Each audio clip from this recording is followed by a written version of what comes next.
Assalomu alaykum hurmatli saboqdoshlar. Tayyiba darsxonamizga xush keldinglar. Biz bugun i'rob darsimizning 3-darsini o'qiymiz. Bizning bugun o'qiydiganimiz 3-hadis. Al-hadithus salif. Bismillahirrohmanirrohim. An Abi Abdurrahman Abdullah ibn Umar ibn Khattab radiyallahu anhuma qal: Sami'tu Rasulullah sallallahu alayhi wa sallam yaqul: Buniya al-islamu ala khams. Shahadati an la ilaha illallah وأن محمدا رسول الله وإقام الصلاة وإيتاء الزكاة وحج البيت وصوم رمضان رواه البخاري ومسلم. Oldu biz tercümesine kalemiz. An Abi Abdurrahman Abdullah ibn Umar ibn Khattab radiyallahu anhuma din rivayet kılındı. Dedi, andım ben Resulullah sallallahu aleyhi ve sellem'din. Deydi o Resulullah, Buniyel İslamu ala khams. İslam 5 nəs üstüge qurulğan. Yani 5 törük üstüge qurulğan. İslamның 5 asasi prinsipini sözlemekçe. Şehadeti en la ilahe illallah ve enne Muhammeden Resulullah. Allah'tan başka ilah yok. Muhammed Allah'ın elçisi dep guvahlıq biriş.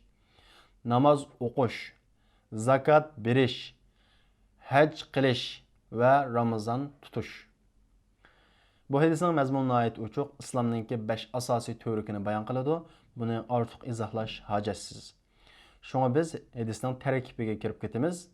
Bu hadisning mazmunida biz tarkib qo'yadigan o'rin shahadati alla ilaha illalloh. Ya'ni asosliq shu tavhid kalimasi. Endi shahadati bu xamsidin badal. Ala xamsidin shundago xamsidin badal. Badal mubaddalga harakat qana qiladi, agishadi. Shunga shahadati deb qana qildi. Zir o'qildi. Ya'ni islom 5 narsa usti o'qildi desak, bunda bir uqumsizlik bormi, yo'qmi? Bor. Bu uqumsizlikni ko'targan narsa qaysi? Shahada. Unda bo'lgandan keyin bu badal bo'ladi. Shunga agishib nima o'qildi? Zir o'qildi. Zirlikning alomati oshkora. An bu masdariyaninki eni, la ilaha illallah'daki la bu jinsni tüptün yo'qqa chiqaruvchi la. Bu nimaning amalini qiladi? Inining amalini qiladi. Ya'ni ismisini zavar, xabarni pesh qiladi. Shundaqmi? Unda bo'lsa laning ismisi qaysi? Ilaha. Ilaha laning ismisi. Shuni nima qildi? Zavar qildi. Buni xabarichi o, xabari tashlangan. Nim deb taqdir qilamiz? Haqqun deb taqdir qilamiz. Ba'zanlar ma'budun deb taqdir qiladigan bu xato.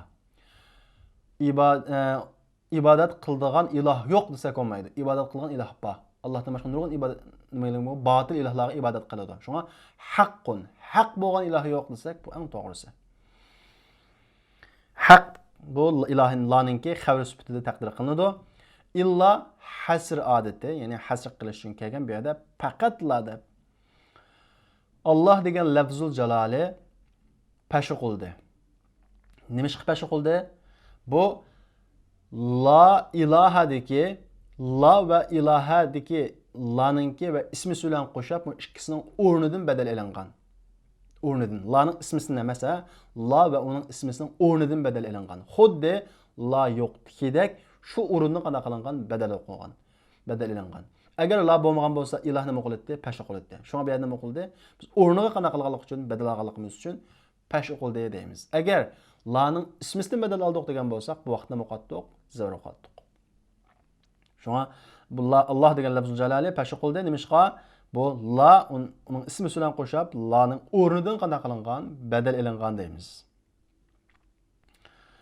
Mana bu la ilaha illalloh degan bu tavhid kalimasininki tarkibi.